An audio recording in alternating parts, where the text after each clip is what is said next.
안녕하세요. 저는 대전에 살고 있는 40대 여성입니다. 명절이 다가오니 온 가족이 함께 모여 두런두런 지난 일에 대한 이야기도 나누고 음식들 한 상 가득 차리신다고 많이들 바쁘시죠?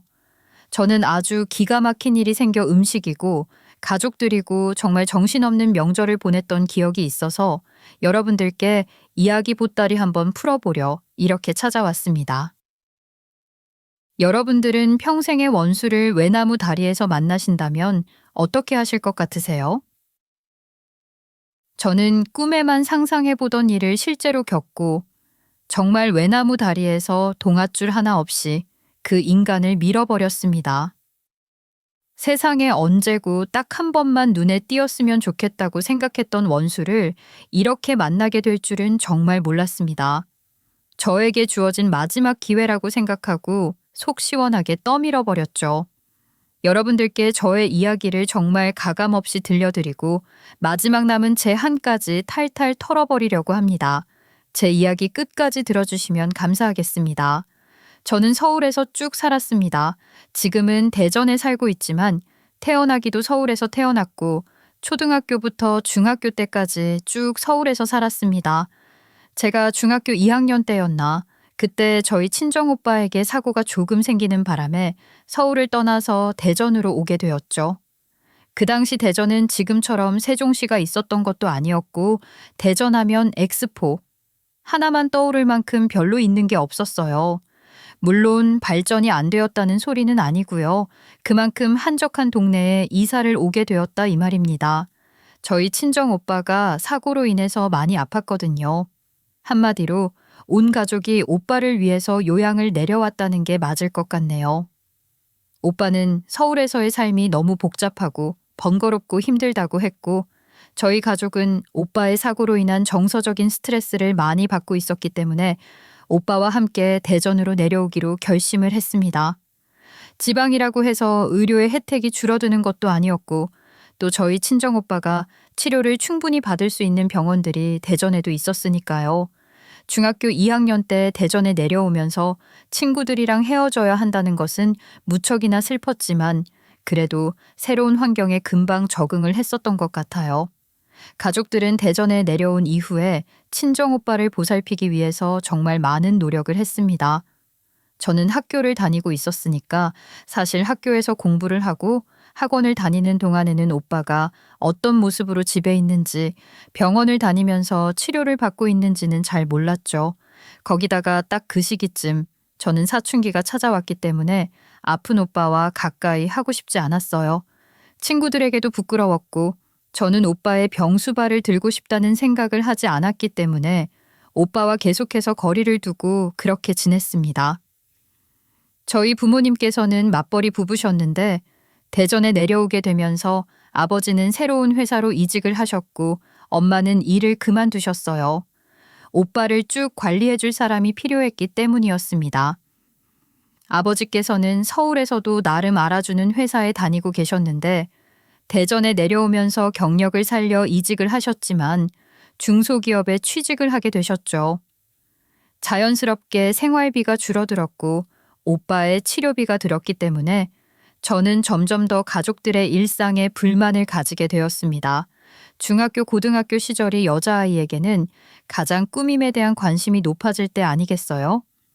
그런데 집안에 그만큼 저에게 쏟아부을 금전적인 여유가 없었기 때문에 어느 날부턴가 저는 점점 더 오빠 때문에 제가 누릴 수 있는 것들을 못 누리고 산다는 생각을 하게 되었죠.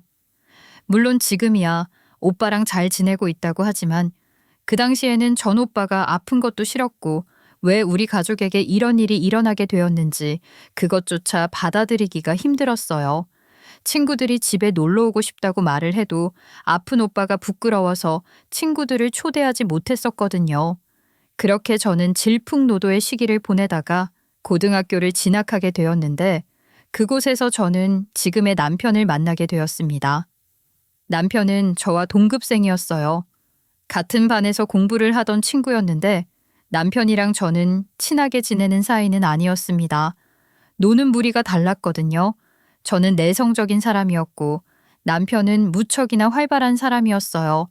남편은 거기다가 운동도 잘하고 공부도 그럭저럭 괜찮게 해서 인기가 많은 사람이었습니다. 그냥 반짝반짝 빛이 나는 사람이었다고나 할까요? 그런 남편은 저에게 동경의 대상이기도 했죠. 어느 날 학교가 끝이 나고 집에 돌아가고 있는데 집 앞 놀이터에서 오빠가 모르는 사람이랑 같이 우산을 쓰고 있더라고요. 오빠는 매일 같은 옷을 입었기 때문에 딱 알아봤지만 옆에 서 있는 사람은 우리 학교 교복을 입은 남자였는데 우산에 가려서 얼굴이 보이지 않았죠. 뭔가 싶어서 다가갔더니 저희 남편이지 않겠습니까? 저는 깜짝 놀라서 그 자리에서 굳어버렸는데 남편이랑 오빠가 한 우산을 쓰고 신나게 이야기를 하고 있더라고요. 저를 발견한 오빠는 아주 어린아이처럼 해맑게 웃으면서 저를 불렀죠. 아, 내 동생이야, 유리. 내 동생 유리. 유리야, 안녕? 아, 유정형 동생이 유리 너였구나. 이렇게 보니까 닮은 것 같네. 유정이 형이라면서 제 친정오빠의 이름을 반갑게 부르는 남편을 보면서 저는 얼굴이 빨갛게 달아올랐죠. 저에게는 너무나도 부끄러운 오빠였기 때문에 그 자리를 피하고 싶다는 생각밖에 못한 것 같아요. 저는 오빠의 손을 잡고 확 끌어당기면서 짜증을 냈던 것 같습니다. 오빠, 비 오는데 여기서 뭐해? 엄마는 어디 가고 왜 밖에 나와 있어? 그러다가 길이라도 잃어버리면 어떻게 하려고? 유리야, 미안해. 미안해. 유리 마중 나왔는데 우산을 깜빡했어. 저 유리야, 유정이 형한테 너무 화내지 마. 형이 너 마중 나오려고 한 거래. 비 오는데 우산도 없이 무슨 마중이야. 너는 네 갈 길이나 가. 괜히 우리 오빠 앞에서 착한 척하지 말고. 고맙다는 말 한마디면 충분했는데 남편에게 짜증을 확 내고는 집으로 돌아오고 말았죠. 집에 돌아와서야 남편이 해코지를 할 사람도 아닌데 왜 짜증을 냈을까 후회만 수십 번 했던 것 같아요. 하지만 이미 엎질러진 물이었죠. 오빠는 눈치를 보면서 제 방 앞에서 전전긍긍했고 저는 동경하던 남학생에게 못난 모습을 보인 것에 대한 후회를 엄청나게 했어요. 그 뒤로 교실에서 눈인사 한번 제대로 하지 못할 정도로 저는 입을 꾹 다물게 되었고 저와 남편의 거리감은 좁혀지지 않은 채 대학에 진학을 하게 되었죠. 저는 사회복지사가 되려고 했어요. 아픈 오빠 때문이었습니다. 오빠는 인지 능력이 무척이나 딸렸고 유아기의 형태를 띠는 정신 상태를 가지고 있었어요. 사람의 뇌라는 게 신기하더라고요. 큰 충격을 받은 뒤로 어린아이가 되고 말았죠. 친정엄마 혼자서 오빠를 돌보는 것이 무척이나 힘들었기에 저는 사회복지사가 되어서 엄마를 돕고 싶었습니다. 그렇게 대학을 졸업하고 저는 사회복지사 자격증을 취득한 후 기관에서 일을 시작했어요. 제 나이 28살에 우연히 봉사를 온 남편과 다시 만나게 되었고 그때부터 저희는 운명 같은 만남을 이어가게 되었습니다. 남편을 다시 본 그날 저는 남편에게 어릴 때의 일을 사과했고 남편은 기억도 나지 않는 일이라고 마음에 담아두지 말라고 하면서부터 인연이 시작이 되었어요. 그렇게 정 미안하면 밥을 사라는 말에 연락처를 교환했고 사회복지사가 된 저를 보면서 무척이나 기특해하던 남편은 한 달에 한 번 꼭 봉사를 다닌다며 저에게 이런저런 시설들에 대한 이야기를 늘어놓기 시작했죠. 남편은 존경스러운 사람이었어요. 가식이 아니라 정말 본인이 하고 싶어서 하는 봉사였거든요. 재회 후 연락을 이어가다가 저희 나이 32살에 결혼에 골인을 할 수 있게 되었습니다. 남편은 저랑 연애를 하는 와중에도 저희 오빠를 궁금해했고 여전히 어린아이의 지능을 가지고 집에서 퍼즐놀이를 하거나 놀이터와 공원을 산책하는 오빠를 다시 만나고 싶어 했어요. 결혼까지 생각하며 진지한 만남을 이어오고 있었기에 저는 남편에게 오빠를 다시 만날 자리를 만들어 주었죠. 저희 오빠 기억력도 상당히 안 좋거든요. 분명히 오빠는 까먹었을걸. 오빠가 기억 못한다고 너무 상처받고 그러면 안 돼. 당연하지. 내가 뭐 봉사로 하루 이틀 다닌 줄 알아.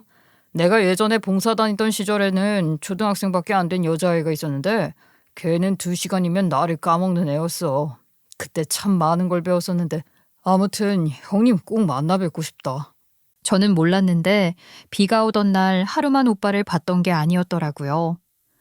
그 이전에도 남편이 학교가 끝이 나고 학원을 가는 시간까지 30분 정도의 비어있는 텀이 있었는데 그 시간마다 놀이터에서 주전부리 따위를 사다 먹으면서 시간을 때웠었대요.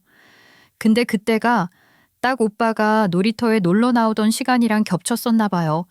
오빠는 남편이 입고 있는 교복에 그려진 그림이 제 교복이랑 똑같다는 걸 알고 나서 남편에게 내 동생도 여기에 다닌다고 자랑을 하고 말을 걸고 그랬대요. 남편은 그런 오빠의 말동무가 되어주었고 두 사람은 매일같이 30분간 대화도 나누고 같이 놀이터에서 그네도 타면서 시간을 보냈다고 하더라고요. 남편 성심이 착하지요? 저도 모르는 사이에 두 사람의 연대감이 무척이나 깊었었나 봐요. 제가 그렇게 짜증을 내고 남편이랑 서먹해진 뒤에도 가끔 둘이 만나서 대화도 하고 제 이야기도 나누었었다고 하더라고요. 남편이 대전에서 고등학교를 졸업하고 대학을 서울로 가게 되면서 인연이 끊어졌다가 남편이 다시 대전에 돌아온 뒤에는 저희도 이사를 한번 갔었고 남편네 집도 이사를 가면서 더 이상의 접점이 사라진 뒤였지요. 그러다가 이렇게 우연치 않게 다시 만나게 되었으니 얼마나 기뻤겠어요. 대진이다. 대진이 맞지? 김대진. 대진이 어디 갔었어? 대진이 보고 싶었어. 형, 잘 지내셨어요? 야, 얼굴은 더 좋아진 것 같은데. 형, 저 서울로 대학 가게 되어서 한동안 못 볼 거라고 형한테 전화번호도 알려주고 갔었잖아요.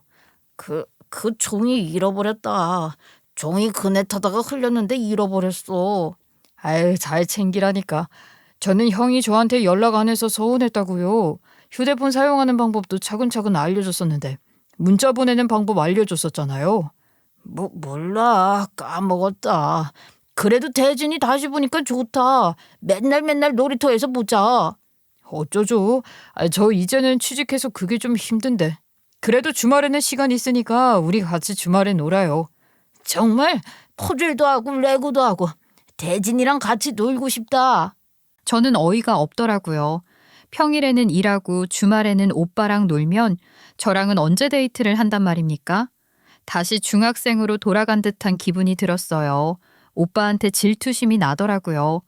그래도 이렇게 저희 오빠를 편견 없이 바라봐주는 사람은 남편이 유일했기 때문에 마음속 한구석에 찡한 감동도 밀려왔어요. 남편이 서울로 대학을 간 이후에 오빠는 저에게 가끔 남편에 대한 질문을 했었거든요. 같은 학교에 다니는데 왜 소식을 모르냐고 추궁도 하고요. 근데 저야말로 연락을 할 건더기가 없었으니 어찌하겠습니까? 그렇게 저는 오빠가 점점 남편을 잊어버린 줄 알았는데 계속해서 생각해내고 있었나 봐요. 그 이후에는 주말에 한 번씩 남편과 오빠, 저 셋이 만나서 데이트 아닌 데이트를 즐겼죠. 오빠는 정말 즐거워했어요. 저희 두 사람의 인생에 오빠는 빼놓을 수 없는 소중한 존재였습니다.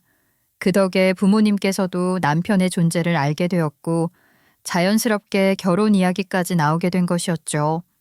물론 남편의 집에서 오빠라는 존재 때문에 반대를 하진 않을까 걱정을 하긴 했었는데 시부모님께서도 정말 성품이 좋으신 분들이셨어요. 남편이 누구를 닮아서 아픈 사람들을 보살피고 힘든 사람들에게 도움을 주려고 하는가 했더니만 시부모님의 판박이더라고요. 저희는 반대 한 번 없이 결혼을 했고 결혼식에서 아픈 오빠가 축사까지 읽어주며 행복한 신혼부부로서의 삶을 시작하게 되었습니다. 결혼 후에도 시댁과의 갈등 하나 없이 정말 행복한 시간을 보냈어요. 시부모님께서는 항상 저를 배려해 주셨고 아픈 오빠를 생각하시며 챙겨주셨어요. 제가 사회복지사로서의 삶을 살게 된 이유가 오빠 때문이라는 걸 아시고는 칭찬도 많이 해주셨죠. 오빠가 남편을 정말 좋아하고 잘 따랐기 때문에 가족들의 근심이나 걱정거리도 조금 줄어들었고요.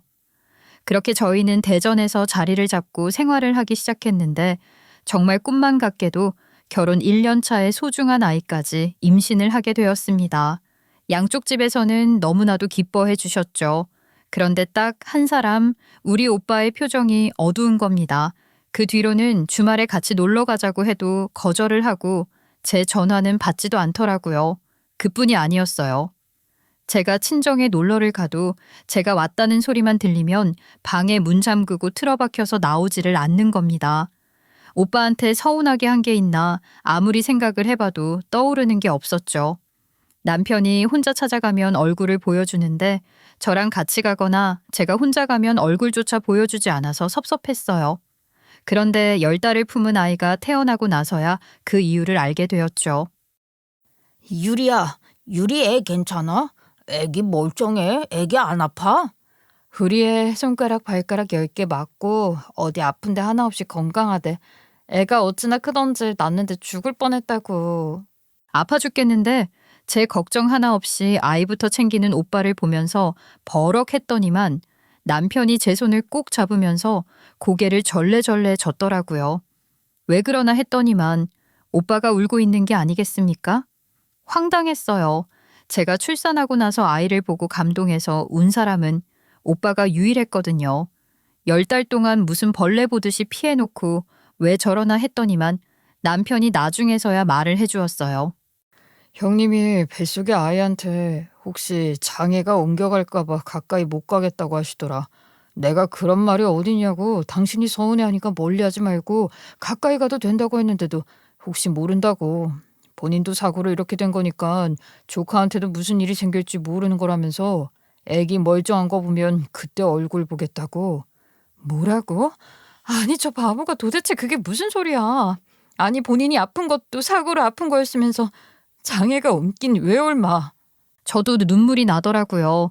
마음씨 착한 오빠가 본인이 후천적으로 아프게 되었으니 혹시 조카에게도 그 불길한 기운이 붙을까 무서워서 가까이 오지 못했다는 게 멀쩡한 인간들의 사고방식으로는 전혀 이해가 가지 않는 말이었지만 우리 오빠 입장에서는 충분히 이해가 가는 말이었어요. 혹시라도 아이가 조금이라도 잘못되면 다 본인이 이렇게 돼서 그게 옮아가서 그런 거라고 생각했던 거죠. 10달 동안 가까이 오지도 않고 제 얼굴 한번 마주치지 않았던 오빠가 얼마나 속상하고 쓸쓸했을지 그 이야기를 듣는데 저희 부모님도 그렇고 저도 그렇고 병실에서 한참 눈물을 찍어내야 했습니다. 그렇게 첫 아이를 열심히 키우다가 2살 터울로 둘째까지 낳게 되었어요. 딸 하나, 아들 하나. 정말 기뻤죠. 양쪽 집에서도 아이를 다복하게 낳았으면 좋겠다고 말씀을 해주셨어요. 특히 저희 부모님께서는 오빠가 장가를 갈 수 없을 거라 생각을 해서 그런 건지 저에게 손주를 많이 낳아달라고 하셨거든요. 아이를 낳으면서 육아휴직을 내야 해서 생활이 조금 힘들었는데 저희 부모님도 그렇고 시부모님도 그렇고 필요할 때마다 지원을 팍팍 해주셨어요. 저희 아버지 좋은 회사 다니다가 대전에 내려와서 중소기업 다니시면서 월급이 반토막이 났었지만 정말 성실함 하나로 꾸준히 근무를 하신 덕분에 임원 자리까지 올라가셨거든요. 작은 회사지만 내실이 탄탄한 덕분에 오랜 시간을 쭉 버티면서 그 자리까지 차지하실 수 있었던 거죠. 시댁은 그럭저럭 괜찮게 사는 집안이었기 때문에 지원해 주심에 아낌이 없으셨어요. 저는 정말 복받은 사람 아니겠습니까? 오빠의 사고만 아니었다면 인생의 굴곡이라는 게 전혀 없는 평탄한 삶을 살았다고 말을 해도 과언이 아닐 정도였어요. 그렇게 아이 둘을 키우다가 육아휴직이 끝이 나고 저는 복직을 하게 되었죠. 아이들은 어린이집에 보내게 되었고 어린이집에서 하원을 하고 나면 오빠와 엄마가 돌봐주셨어요. 오빠는 조카들이라면 정말 하루 종일 뛰어놀아줄 수 있을 거라고 좋아했지만 반대로 저는 조금 걱정스러운 마음도 들었어요.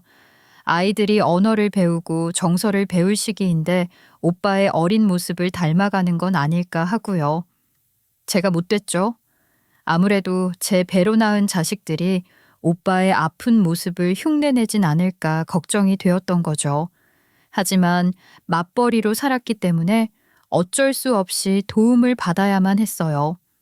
그러던 어느 날 저희 가족에게도 피치 못할 사정이 생겼으니 남편이 실직을 하게 되었다는 것이었어요. 남편이 일을 하던 회사는 인터넷 마케팅 홍보를 외주로 받아서 운영하던 회사였는데 요즘은 워낙 개인 홍보를 많이 하는 시대라서 그런지 트렌드가 바뀌면서 일거리가 줄어들게 되었고 직원들 월급도 몇 개월치를 밀리기 시작하더니만 결국 폐업을 해버리고 말았죠. 나름 마케팅 쪽에서는 꽤 큰 회사였는데 워낙 인터넷이 발달되고 혼자서도 충분히 홍보가 가능해지면서 회사가 위기를 차지하게 된 것입니다. 결국 남편은 실직자가 되었고 제가 버는 돈으로 저희 가족이 생활을 하게 되었어요. 첫째 아이가 초등학교에 들어가던 시점이었는데 걱정이 많았죠. 초등학교에 들어가게 되면서 학원도 다녀야 했고 또 어린이집은 4시에서 5시쯤 하원이 가능했는데 초등학교는 1시면 끝나버리더라고요. 그러니 방과 후 활동을 무조건 해야만 했어요. 친정엄마와 오빠가 육아를 도와준다고 해도 긴 시간 집에서만 시간을 보낼 수 없었기 때문이었죠. 부담감은 늘어나고 양가의 손을 매번 벌릴 수도 없고 남편이 구직 활동을 꾸준히 하긴 했지만 정말 아웃바운드 같이 사람들이 한두 달 일하고 그만두는 게 대부분인 회사에서만 사람을 구하고 남편의 전공을 살릴 제대로 된 직장은 사람을 구하지 않더라고요. 경제적으로 침체기에 있었기 때문에 구직 활동이 더욱 어려웠어요. 하지만 저는 그동안 남편에게 받았던 믿음이라든지 또 가정에 충실했던 그 성실한 모습을 믿어서 잔소리 한번 하지 않고 남편을 기다려 주었습니다. 남편의 구직 기간이 1년을 조금 넘었을 때 저는 진심으로 불안해지기 시작했어요. 첫째 아이가 9살, 둘째가 7살이었는데 점점 나가야 할 돈은 많아지고 제가 혼자 벌어서 감당할 수 있는 크기의 생활비를 넘어서기 일보 직전이었거든요. 불안한 마음을 가지고 있던 찰나 남편이 취업을 했다는 소식을 전해왔습니다. 얼마나 기뻤는지 몰라요. 정말? 취업을 했다고? 뭐 하는 회사인데? 잘 알아보고 한 거 맞지? 요즘 경제 침체기라 회사들도 신입 안 뽑는다고 하던데. 아, 정말 잘 됐다. 진짜 좋은 기회였어. 사장님이 서울에서 사업을 하다가 대전으로 옮겨왔대. 공장이 대전에 있어서 아예 대전에서 시작한다고 하시더라. 공장? 뭐 하는 회사인데?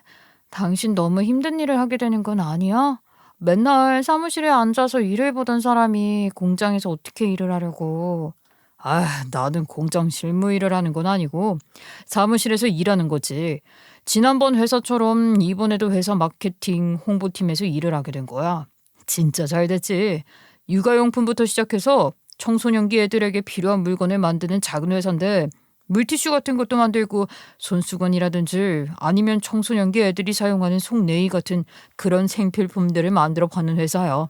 사입을 해오기도 하는데 공장에서 만들어낸 물건들의 수익금은 전부 힘들게 살고 있어서 지원을 제대로 못 받는 청소년기 아이들에게 기부를 한다네. 정말? 우와, 기업 취지는 너무 좋다. 그런데 그러면 회사 자금이 잘 돌아가나? 수익금 전부를 기부하면. 지금 회사 운영한 지 2년 차인데 지금까지는 괜찮대. 이게 공장에서 자체 제작하는 물건들의 순이익금만 기부를 하는 거고 사입해오는 물건들에게 마진을 조금 남기나 봐. 별별 생필품들 다 사입해서 팔거든. 회사 취지가 좋으니까 일부러 여기서만 공구해서 구매하는 사람들도 있고 나는 SNS 관리하면서 공고 일정도 올리고 홍보도 하고 그런 일 맡았어. 이런 시기에 당신이 취업해서 다행이긴 한데 월급이 작긴 하겠다. 그렇지도 않더라니까.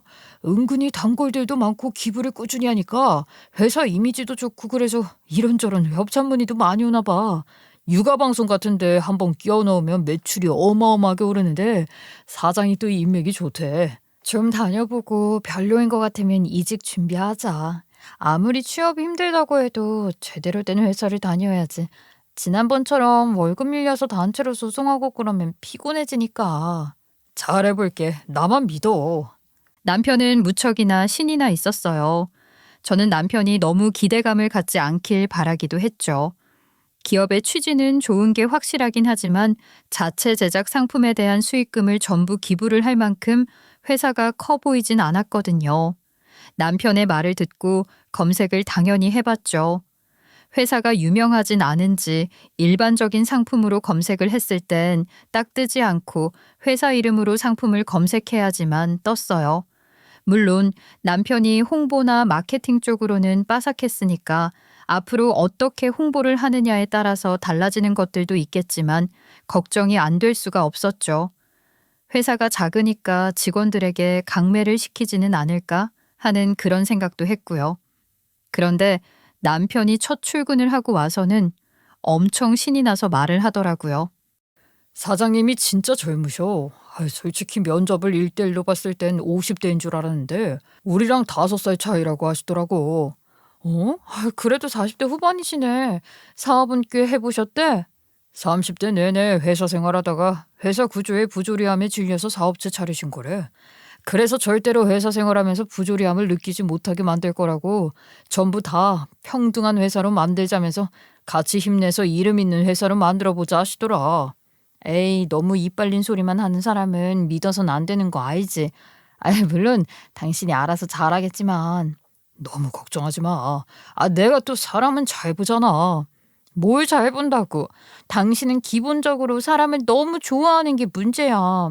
나쁜 사람, 착한 사람 가려가면서 만날 수 없겠지만 사람을 너무 믿고 좋아하고 하니까 손해보는 일도 많고. 그거야 그렇지만 이제는 나도 나이가 40대인데 그 정도 구별은 가능하지. 나만 믿어. 내가 당신 걱정거리 하나 없게 열심히 일할 테니까. 알았지? 남편은 저를 꼭 끌어안아주면서 우리 애들 하고 싶은 거 다 할 수 있게 키워보자고 말을 했어요.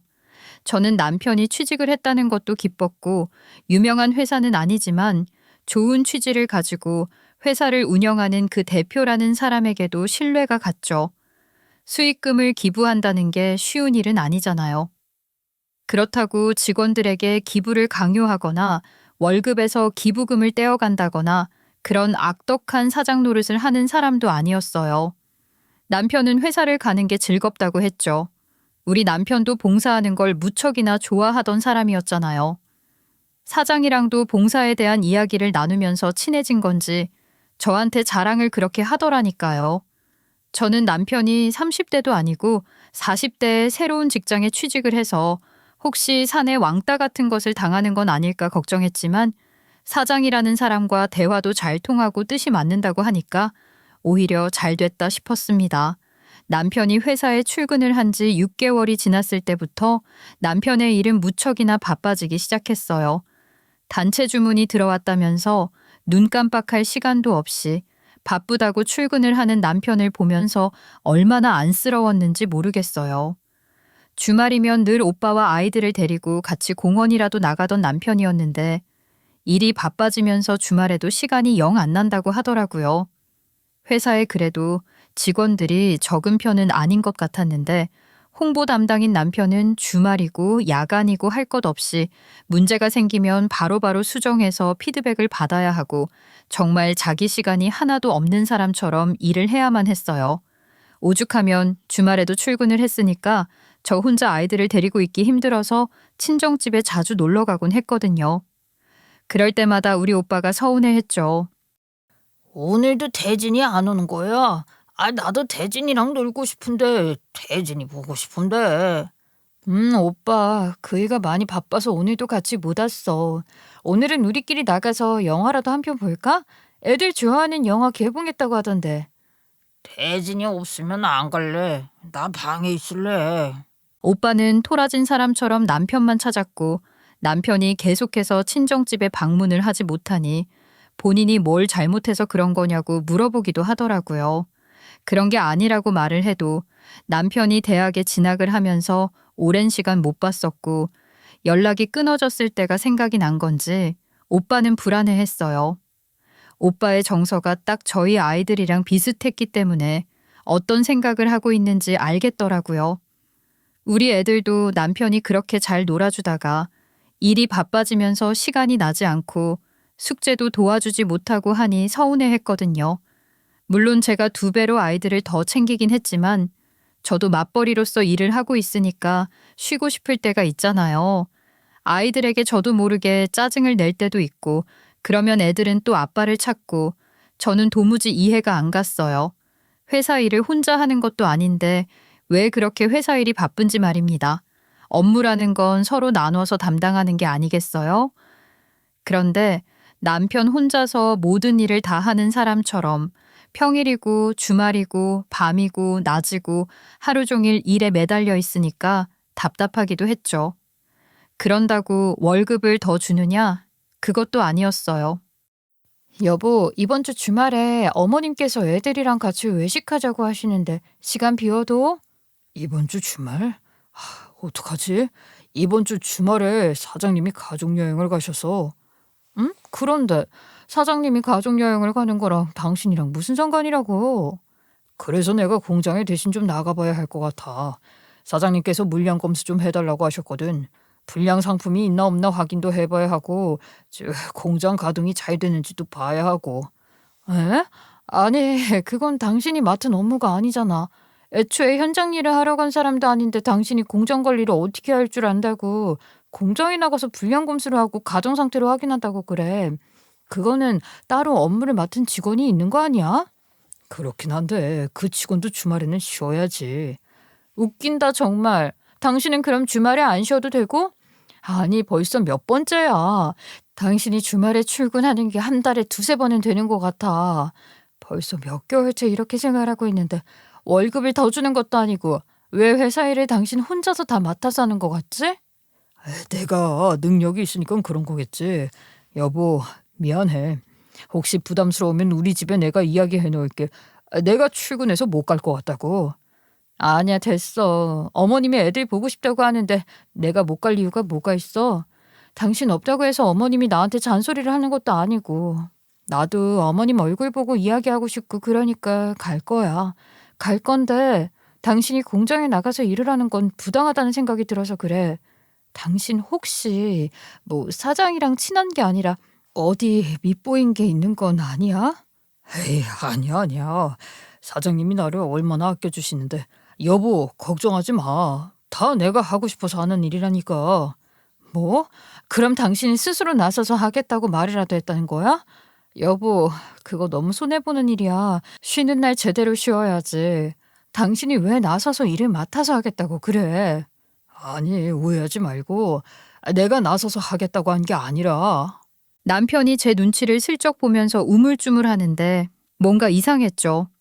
솔직히 말해서 사무실에서 일을 하는 직원이 공장에 대해 알면 얼마나 안다고 공장에 직접 출근을 해서 물건 관리를 하겠어요. 재고 숫자 정도 파악하는 일이라면 몰라도 불량 검수에 기계 돌아가는 것까지 점검을 하라고 했다는 건 말이 안 되는 일이잖아요. 저는 남편이 저에게 무언가를 숨겨도 단단히 숨기고 있다는 것을 느꼈어요. 남편의 표정도 뭔가 불안해 보였고 제가 그냥 그렇게 느끼기 시작해서 더더욱 의심이 간 것인지 모르겠지만 예전에는 회사에서 전화 오면 아무렇지 않게 받았는데 어느 날부턴가 방에 들어가서 조용히 혼자 받는 것도 이상했거든요. 물론 회사 기밀이라든지 가족들도 알면 안 되는 일정이 있는 거라면 이해하겠지만 매번 그런 일정 때문에 전화가 오진 않을 것 아닙니까? 그리고 제가 남편의 얼굴을 하루 이틀 본 것도 아니고 표정만 봐도 무슨 생각을 하는지 드러나는 사람인데 전화가 올 때마다 흠칫 놀라는 남편을 보면서 이상하다 싶었죠. 처음에는 남편이 바람을 피우는 건 아닐까? 생각을 해보기도 했어요. 몰래 전화를 받고 주말마다 핑계를 대고 나가는 남편을 보면서 의심이 들 수밖에 없었죠. 그런데 그러기엔 너무 허술했다고나 할까요? 아이들만 보면 예뻐 죽고 저만 보면 다정하게 하루가 어땠는지 힘든 건 없었는지 챙겨주는 남편을 보면서 바람을 피울 사람은 아니라는 생각을 했죠. 너무 어릴 때부터 봐왔던 사람이라 성격도 다 알았고 저희 시부모님께서 그런 비도덕함을 참지 못하시는 분이었기 때문에 바람은 아닐 거라 생각했습니다. 그냥 회사 일이 힘들구나 싶었던 거죠. 홍보팀으로 들어갔지만 공장 현장 일을 봐야 하니까 힘들만 하지 않겠어요? 저는 남편이 무척이나 걱정이 되었어요. 그렇게 작년 추석 때 일이 터지게 되었습니다. 추석 연휴에 친정에서 하루, 시댁에서 하루 보내고 아이들을 데리고 1박 2일로 펜션 같은 곳에 놀러를 가자고 이야기를 해두었어요. 저희 시댁은 제사라는 게 따로 없었지만 명절 당일날 다 같이 식사를 차리고 밥을 먹는 걸 전통적이라고 해야 하나요? 꾸준히 해오셨기 때문에 온 가족의 시댁에 모였었죠. 시부모님 친척분들부터 사촌들까지요. 물론 며느리들이 일하느라 정신없이 힘들진 않을까 싶으시겠지만 다 같이 모여서 밥상을 차리곤 했고 남자들도 예외 없이 전부치고 했기 때문에 오히려 좋았어요. 두런두런 사는 이야기 하면서 화기애애한 분위기에서 일을 했거든요. 아무튼 명절 당일을 시댁에서 보내야 했기에 그 전날 친정에 가서 밥을 먹고 시간 되면 하루 자고 오고 그랬는데 이번에도 암묵적으로 그렇게 하겠거니 생각을 했죠. 그런데 남편에게 이야기를 했더니만 남편이 난감한 얼굴을 하는 게 아니겠어요? 추석 전날 회사에 출근을 해야 할 수도 있다고 말을 하는 겁니다. 아니, 다른 날도 아니고 추석 연휴에 출근을 한다고? 진짜 그 회사 안 되겠네. 주말에 출근시키는 것도 열받아 죽겠는데 추석 연휴에 일을 하라는 게 이게 무슨 말도 안 되는 소리야?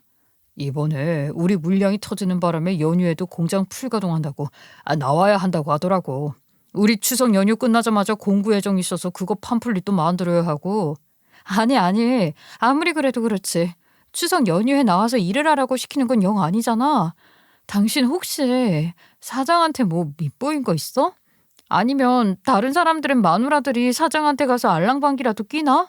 나만 사장 얼굴 한 번도 못 봐서 차별당하고 그런 거 아니야? 아니야. 우리 직원들 중에 사장네 가족이랑 같이 얼굴 보고 밥 먹고 한 사람 아무도 없어. 사장이 일찍 결혼해서 자식들이 중학생인데 다 외국으로 유학 보내고 뭐 사모님도 외국에서 왔다 갔다 한다는 것 같던데. 아휴, 팔자 좋네. 직원들은 주말에도 일 시키고 연휴에도 일 시키면서 자식들은 또 외국에 있어. 참나. 그래서 연휴에 일을 한다고? 추석 당일에는 좀 쉴 수 있는 거야? 일단은 뭐 추석 당일도 가봐야 할 것 같긴 해. 뭐? 아니, 공장은 추석에 안 쉰대? 진짜 이거 노동청에 신고라도 해야 하는 거 아니야? 남편은 그저 머리만 긁적였어요. 결국 추석이 되었고 남편은 출근을 하고 저는 애들 데리고 친정에 갔죠. 남편 없이 온 걸 보고 친정 부모님도 오빠도 다 놀라더라고요. 아니, 김서방은 어디 가고 애들만 덜렁 데리고 왔어. 김서방 출근했어. 아니, 뭐 그런 회사가 어딨어? 주말에 일 시키는 거야 물량 많으면 그렇다고 쳐도 어떻게 추석 연휴에도 일을 시키냐고. 아휴, 내가 열불이 터져서 원. 아이고, 우리 김서방이 좋아하는 음식들 내가 손수 다 차려놨는데 이걸 어쩌냐. 해물찜 해놨어?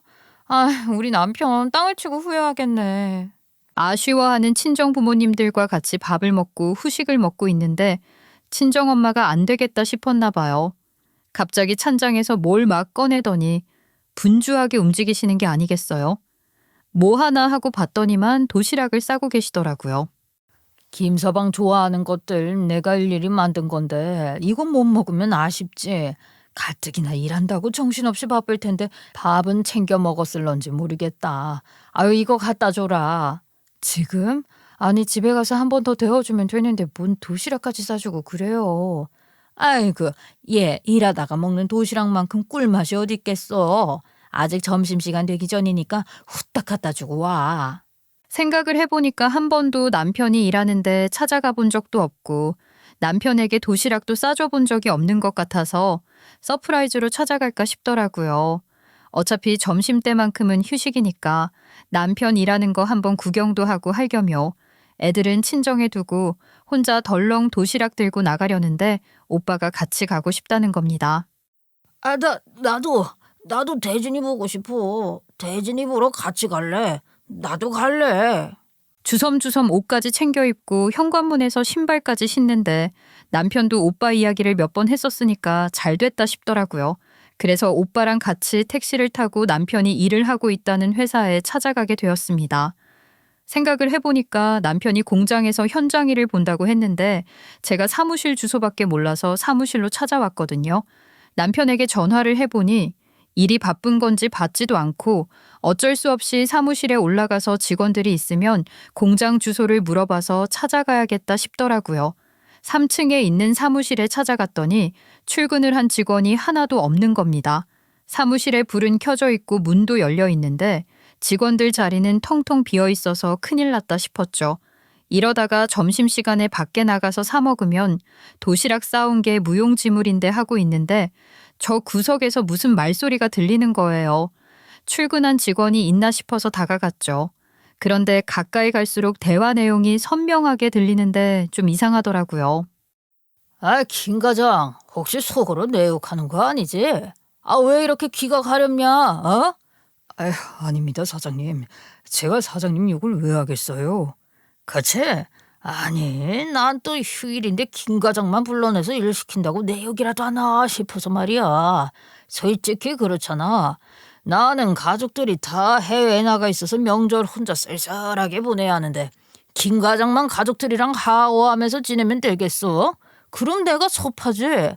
김 과장도 나랑 같이 일해야지. 맞지? 아, 예, 그럼요, 사장님.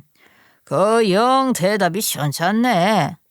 아, 오전에 공장 갔다 왔더니 구두에 먼지가 뽀얗게 쌓였잖아. 아, 김 과장, 할 일 다 끝나서 할 것도 없을 텐데 내 구두나 한번 닦아봐. 예? 사장님 구두를 닦으라고요? 왜?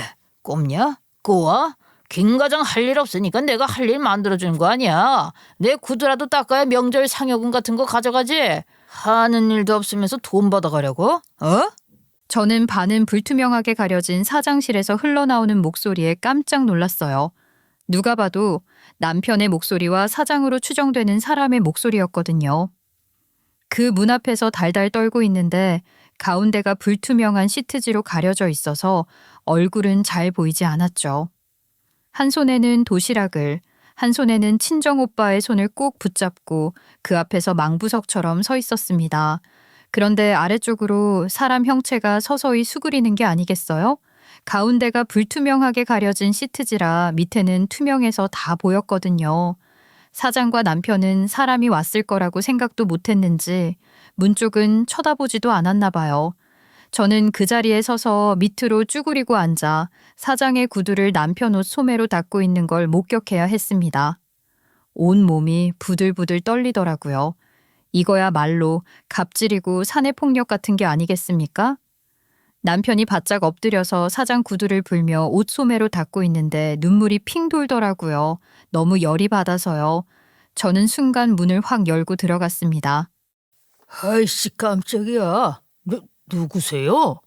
당신 지금 뭐 하는 거야? 아니, 회사에서 이런 취급받으면서 일을 하고 있어? 뭐야, 김 과장 마누라야? 참나. 아, 방문증도 없이 남의 회사에 이렇게 확확 들어오면 어떡해? 누구 마누라 아니랄까봐 예의도 없이. 여보, 당장 일어나. 여기서 이렇게 쭈그리고 있지 마. 아, 일어나 얼른. 구두 안 닦으면 어떤 불이익이 생길지 모르는데. 나 사장이야, 사장. 네가 사장이면 다야? 어디서 못 배워먹은 짓을 하면서 갑질이야, 갑질이. 순간 열이 받아서 친정엄마가 싸준 도시락을 사장한테 던져버렸어요. 찬압 도시락이라 던져지면서 뚜껑이 열려 사장은 해물찜을 온몸으로 들이받았죠. 물론 저도 우리 엄마의 음식 아까운 건 알지만 이성이 상실되면서 손에 잡고 있던 걸 그냥 던져버리고 말았지 뭐예요. 그 소리에 놀라서 유리문 너머 기다리고 있던 오빠가 달려 들어왔어요. 대진이 괜찮아? 대진이 맞았어? 대진이 아파? 형님, 괜찮아요. 아, 당신 여긴 어떻게 온 거야?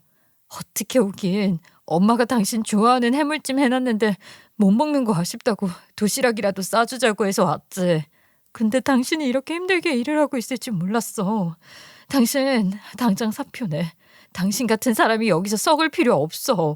오빠랑 같이 쭈그려 있는 남편의 얼굴을 살피고 있었죠. 혹시라도 다른 해코지를 당했을지도 몰랐으니까요. 그런데 이상하게 사장놈이 조용한 게 아니겠어요? 뭔가 싶어서 사장 얼굴을 딱 올려다보는데 무슨 저승사자라도 만난 사람처럼 얼굴이 시퍼렇게 질려 있는 겁니다. 그러더니 온몸을 부르르 떨고 있는 게 아니겠어요?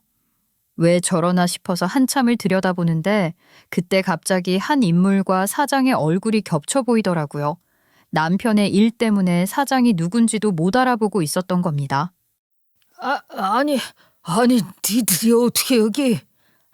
원수는 외나무 다리에서 만나는 거라더니 어떻게 여기서 딱 만나? 박힘은 당신 맞지? 갈아 마셔도 시원치 않을 놈.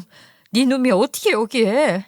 사장은 다리에 힘이 풀린 건지 그 자리에서 휘청거렸고 볼썽사납게 해물찜을 뒤집어 쓴 채로 주저앉아 버렸죠. 저는 정말 너무 분노해서 눈물이 나올 것 같았고 남편은 사장이랑 저와 제 오빠가 어떻게 아는 사이인지 알지 못해 영문을 모른다는 얼굴을 했어요. 오빠는 사장의 얼굴을 보고 너무 놀라서 덜덜 떨면서 남편의 뒤에 숨어버렸죠.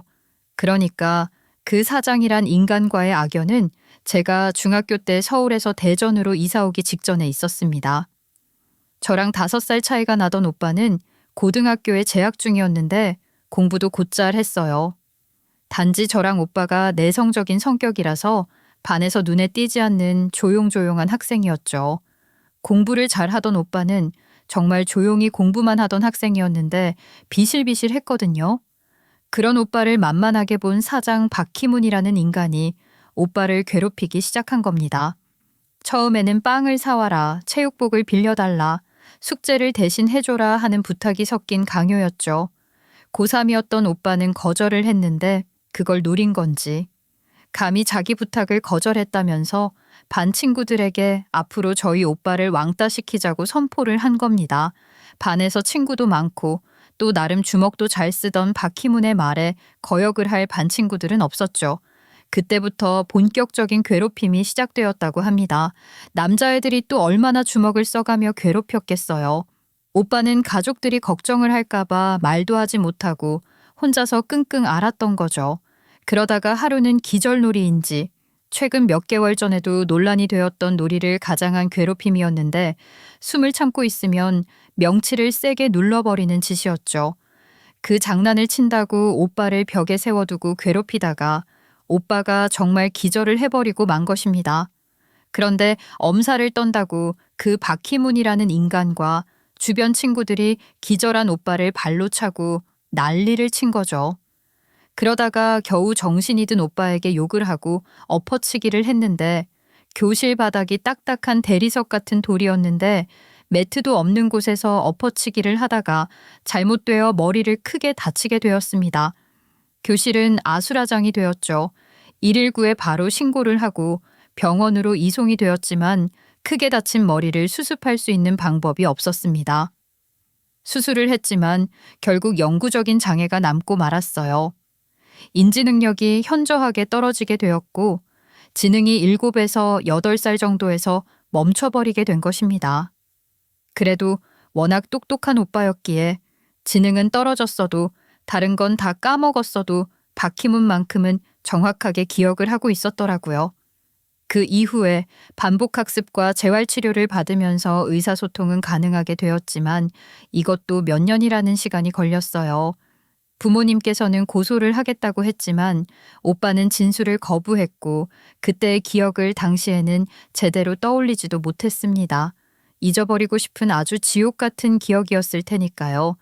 박희문의 사진만 봐도 구토를 하고 덜덜 떨며 오줌을 지릴 정도였으니 가족들은 아예 피해버리기로 결심을 한 거죠.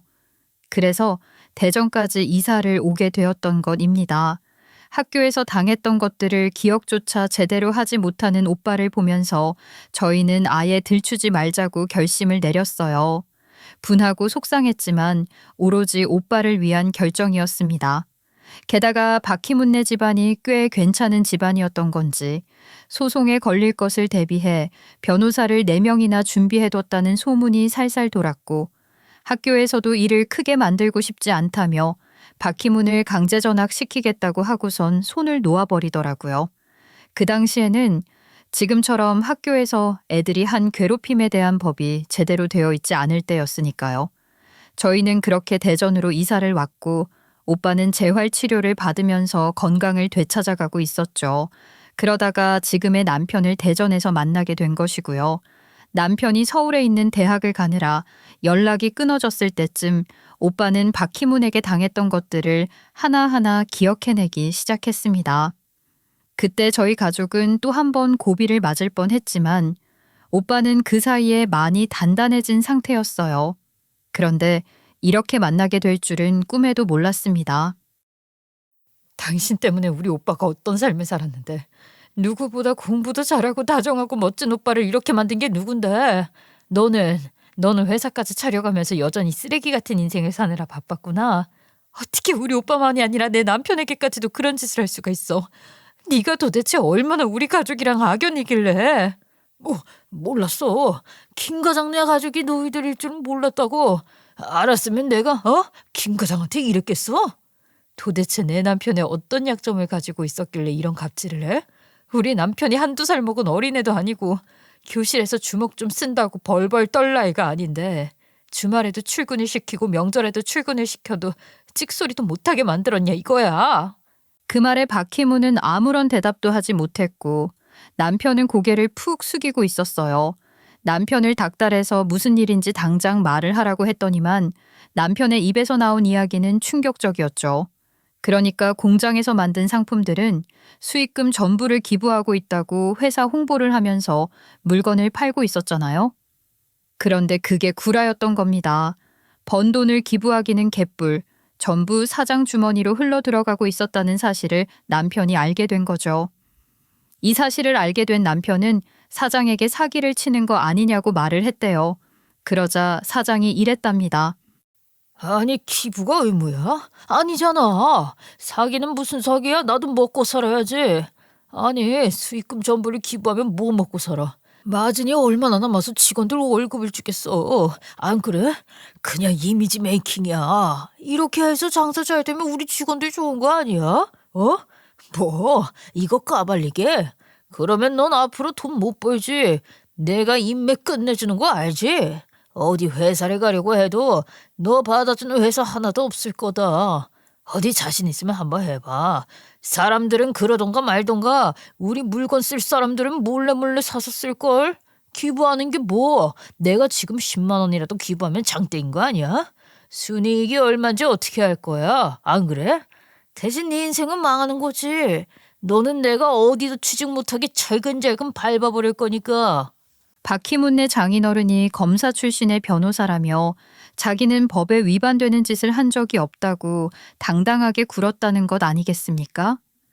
남편은 본인이 사장의 약점을 쥐고 있었지만 그걸 써먹지 못했던 거죠. 본인에게 어떤 일이 돌아올지 몰라서요. 가족들을 생각해서라도 참아야 한다고 생각을 했던 겁니다. 감히 2번이나 내 가족에게 이런 짓을 했겠다. 두고 봐. 절대로 가만히 있지 않을 거야. 너 이제 인생 종친 거라고. 그 다음 날부터 남편은 회사에 출근하지 않았습니다. 다음 날은 추석 당일이라 시댁에서 보내고 연휴 마지막 날 다시 친정에 찾아가 박희문에 대한 이야기를 하고 가족 회의를 했죠. 고소를 하고 취하하거나 합의를 해버리면 재고소가 어렵지만 저희는 애초에 오빠가 진술하길 거부했고 기억력이 온전치 못한 상태라 그 인간을 고소한 적이 없었습니다. 저희는 바로 변호사를 찾아갔고 남편이 받은 부당한 갑질과 몇십 년 우리 오빠가 당했던 그 일을 꺼내어 고소를 하기로 결심했습니다. 정말 다행인 것은 오빠가 재활치료를 받으면서 심리상담도 같이 진행을 했었는데 그 당시에 오빠의 기억을 되찾으며 적어두었던 진료 기록과 상담 일지가 전부 존재했다는 것이었습니다. 의사와 함께 몇 년에 걸쳐서 작성을 한 기록이었기에 신빙성이 있는 증거물이라는 소식이 들려왔지요. 저희는 이 사실을 들고 고소를 진행했습니다. 더불어 홍보 담당자였던 남편은 인터넷 맘카페에 박희문이 자체 제작 상품의 순이익을 기부하기는커녕 본인 뒷주머니로 빼돌렸다는 고발글을 작성했고 당연히 불매운동까지 시작되게 되었습니다. 지역 사람들은 그 상품이 좋던 나쁘던 좋은 취지로 시작된 일이라며 기부금에 동참할 수 있는 일이지 않겠냐고 박희문 회사의 제품을 자주 공구했었거든요. 불매운동이 일어나니 당연히 회사 물건은 재고만 쌓이게 되었죠. 그뿐이겠어요? 고소와 고발이 들어가면서 기부금은커녕 학폭을 저지르고 회사에서도 갑질을 일삼던 사람이라고 난리가 나서 뒤집어졌죠. 회사 사람들도 터질 게 터졌다면서 하나같이 남편이 당한 일에 대한 증언을 해주었어요. 전 솔직히 회사 사람들도 너무 치사했어요. 물론 사장이 그런 갑질을 하니까 일개 직원들이 뭘 할 수 있었겠냐 싶었지만 일이 다 터지고 나니까 그제서야 남편의 편을 들어주는 방관자로밖에 안 보였거든요. 회사는 풍비박산이 나고 결국 폐업 수순을 밟게 되었죠. 당연히 소송이 걸리게 되었으니까 법적인 책임도 그냥 넘어가지는 못하게 되었죠. 기부금 문제는 민심이 돌아가면서 회사 폐업 수순으로 넘어갔지만 저희 오빠에게 한직과 남편에게 한 갑질은 처벌 대상이지 않겠어요? 그 인간 소송에 걸리면서 경찰서 왔다 갔다 하게 되자 처가의 도움을 요청했나 봐요. 그런데 처가에서도 그 인간을 팽했답니다. 고소하죠? 사업도 제대로 이끌어가는 게 아니고 어디 말도 안 되는 갑질을 해서 검사 출신 변호사인 장인 얼굴에 먹칠을 하냐고 이혼까지 하게 되었다네요. 그뿐이겠어요? 한창 학폭이네 모내 공인들까지도 줄줄이 구설수에 휘말리는 마당에 이런 일이 터졌으니 처벌도 제대로 받게 되었죠. 1년이 좀 안 되는 소송 끝에 그 인간 제대로 독박 쓰게 되었습니다. 저희 오빠 법정에 서서 그 인간의 얼굴을 보고 벌벌 떨지는 않을까 했는데 정말 누구보다 당당하게 본인이 당한 피해 사실을 털어놓았고 저희 측 변호사님이 발로 뛰어주신 덕분에 소송에서도 이길 수 있게 되었어요. 법원을 후련하게 나오는데 온 가족이 난데없이 울고 말았죠. 그동안 고생했다고 마음의 짐을 이렇게 훌훌 털게 되었다고 말입니다. 박희문 그 인간은 모든 걸 잃었죠. 가족도 사업도 돈도 명예도 그리고 처벌까지 받게 되었으니 인생 나락이지 않겠습니까? 언젠가는 꿈꿔오던 복수를 드디어 해낼 수 있게 되었습니다. 남들과는 다른 우리 오빠를 부끄러워했던 적도 있었지만 지금은 너무나도 자랑스럽네요. 당당하게 본인의 아픔을 밝힐 수 있는 어른이 된 것 같습니다. 지능은 초등학교 저학년에서 멈췄지만 저희 가족은 오빠의 성장을 보았어요. 남편 또한 진심으로 기뻐했고요. 그 이후 남편은 재취업에도 성공을 했어요. 물론 큰 회사는 아니지만 가족 같은 분위기에서 편안하게 일을 할 수 있는 곳으로요. 소송 기간은 꽤 이리저리 불려다니느라 힘들었지만 모든 일이 끝난 지금 저희는 행복합니다. 추석에는 온 가족이 모여서 여행을 가기로 했어요. 시댁 식구들, 친정 식구들 전부 다요. 이렇게 마음 맞는 가족을 만나게 되어 기쁩니다. 앞으로도 저희 가족 열심히 살아보겠습니다. 감사합니다.